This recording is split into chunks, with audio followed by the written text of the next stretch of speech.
Oi, gente! Começa agora mais um Hora da Saúde, uma produção do Hospital de Amor que vai levar para você aí de casa em todo o Brasil informação de qualidade sobre diversos temas relacionados à saúde. Aprender a falar, a andar, a cantar, a usar o banheiro, são coisas que a gente aprende em qual idade? Quase sempre nós pensamos na infância, não é mesmo? Mas às vezes nós precisamos aprender isso um pouco mais velhos, ou melhor, reaprender. E é esse o assunto que vamos tratar hoje, reabilitação neurológica. E para me ajudar a conversar um pouco mais, discutir esse assunto, o Dr. Marcelo Gobo Júnior, meu parceiro de programa. Oi, Dr. Marcelo. Olá, Glaucia, tudo bem? Esse assunto me deixou intrigada. Aprender a falar, a andar, reaprender, reabilitação neurológica. Vamos falar mais sobre isso? Vamos sim, Glaucia. Segundo a Organização Mundial de Saúde, a reabilitação é um conjunto de medidas que ajudam pessoas com deficiências ou prestes a adquirir deficiências a terem e manterem uma funcionalidade ideal na interação com o seu ambiente. Ela pode ser definida também como uma estratégia de equalização de oportunidades e integração social de todas as pessoas com deficiência, ou ainda pode ser definida também como a restauração do máximo potencial funcional no decorrer de uma doença, ferimento ou ocorrência de algum dano em toda e sua qualquer natureza. Então, reabilitar é reconquistar habilidades? Exatamente, Glaucia. E tem a ver também com recuperar uma vida plena, mediante um evento que modifique a sua saúde, seja ele um evento físico ou psíquico. Imagine só tudo o que você pode fazer com as suas mãos.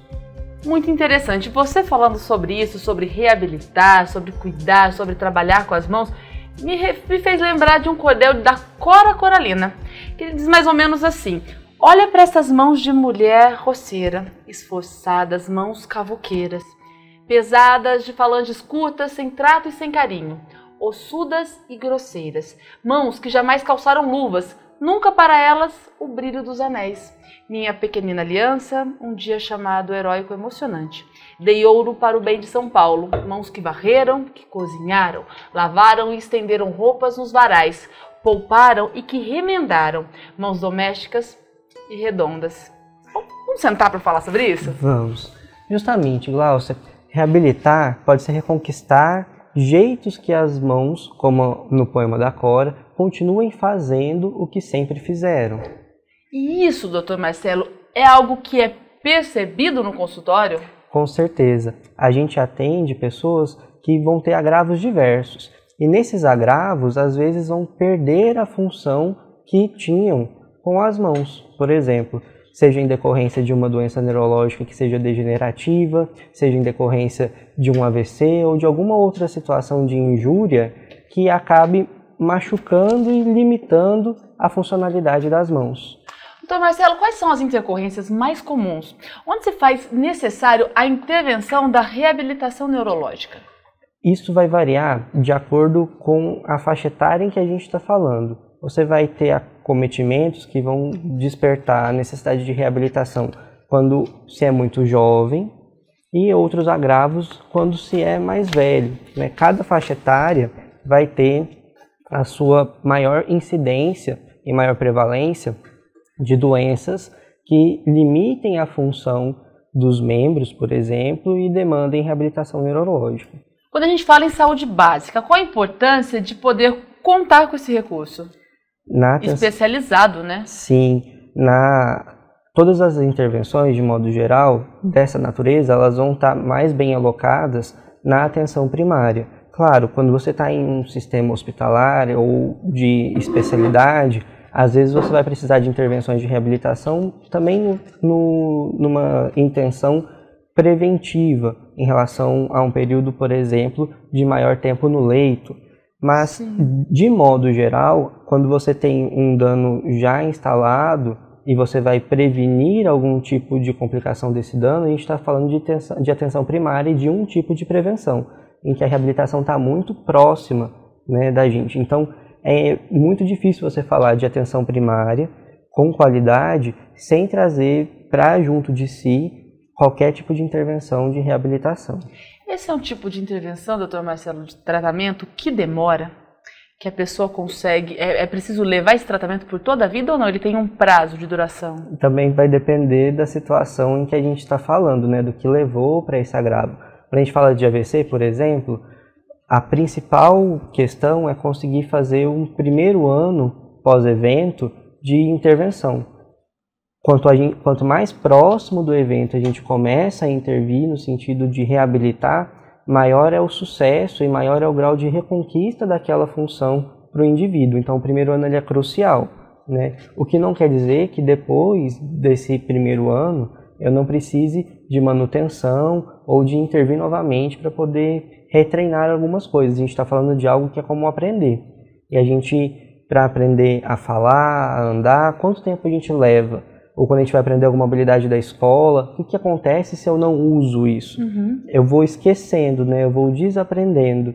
E é por isso que às vezes eu vou fazer um primeiro momento muito intensivo, mas eu preciso dar manutenção e sequência para garantir que aquilo que eu aprendi ou reaprendi permaneça. A impressão que a gente tem é que reaprender é mais difícil do que aprender. Está correto esse pensamento? Nem sempre. Que bom, então. Sim. Que bom. Quando a gente aprende algo pela primeira vez, a gente está construindo um caminho de circuitos lá dentro da nossa cabeça que vão gravar a instrução básica, né? Quando a gente vai reaprender, a gente já conta com isso dentro da gente. E aí a gente vai usar outras partes que não estavam sendo utilizadas para conseguir garantir aquilo. Então, dessa maneira, pode ser inclusive mais fácil, porque eu já tenho mais ou menos uma noção do que fazer.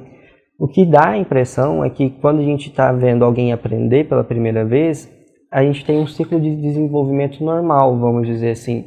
Imagine que você vai aprender a andar e você é uma criança. Então você já tem mais ou menos uma noção de tempo em que aquilo vai acontecer, você vai levantar e vai cair algumas vezes, vai aprender a se equilibrar. Agora, quando a gente está falando de alguém que sofreu um acidente, por exemplo, e vai passar pelo mesmo processo, a gente não está muito acostumado com a ideia de ver essa pessoa tentar levantar, tentar se apoiar na barra, né, tentar se equilibrar. E aí dá a impressão de que às vezes está demorando muito, mas não é bem assim, né? Quanto tempo, desde que o bebê nasce, ele vai conseguir andar e caminhar sozinho? Vai demorar talvez o primeiro ano de vida, né? A gente consegue tolerar até algumas demoras um pouquinho maiores.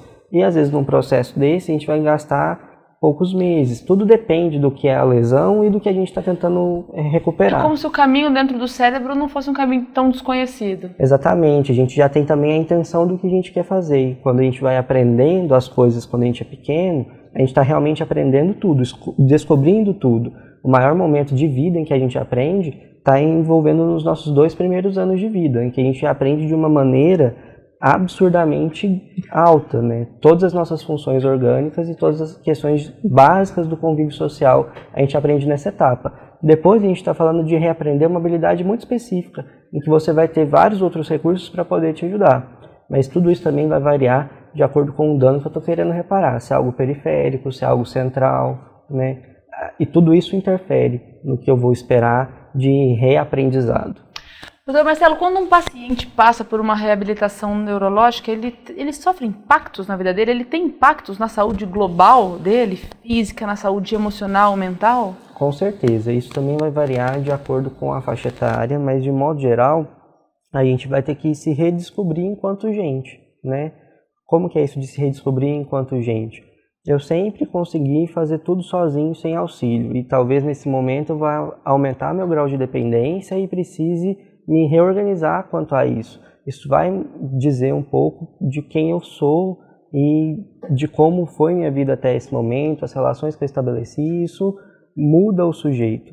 Além disso, a gente pode ficar predisposto a ter algum tipo de adoecimento que a gente não tinha antes.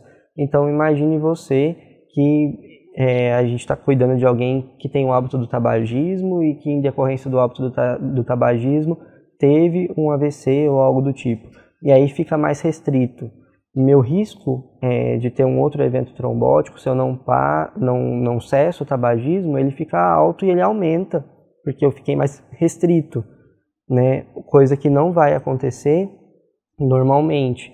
Então eu preciso estar atento a também esse tipo de fator do ponto de vista da saúde física para essa pessoa. Também envolve algumas questões nutricionais, a questão da perda de massa muscular, uma diminuição do meu uso, né, e da minha ativação motora.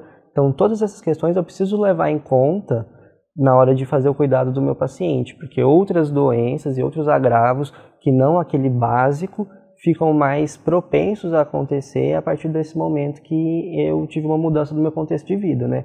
Então, tanto as dimensões psíquicas, quanto sociais e físicas vão precisar ser repensadas a partir desse momento. Então, Marcelo, para ficar ainda mais claro para o pessoal aí de casa, você citou alguns exemplos onde a reabilitação neurológica é necessária ou pode ser necessária. Vamos dar mais exemplos de onde ela pode ser aplicada? Quais pessoas que passaram por quais doenças precisam, ou acidentes, precisam desse recurso?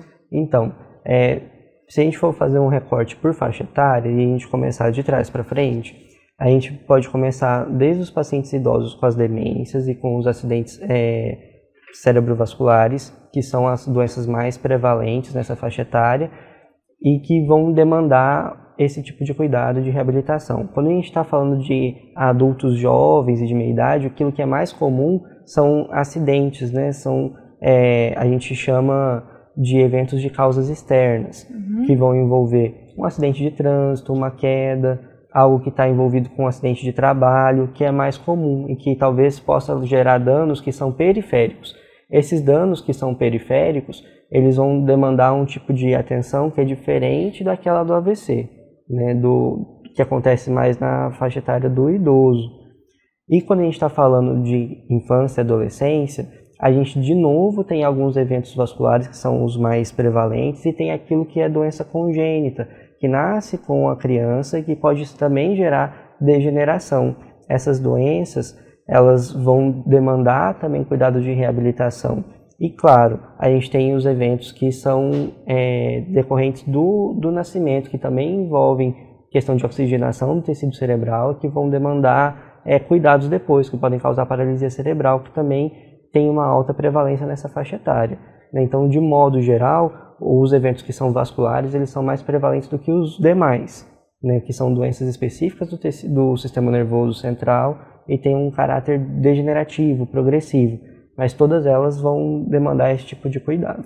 Normalmente, esse trabalho é oferecido pelo Sistema Único de Saúde, doutor Marcelo? Sim, faz parte daquilo que é previsto dentro do Sistema Único de Saúde, faz parte dentro do que é previsto para a atenção primária contar com esse tipo de apoio especializado.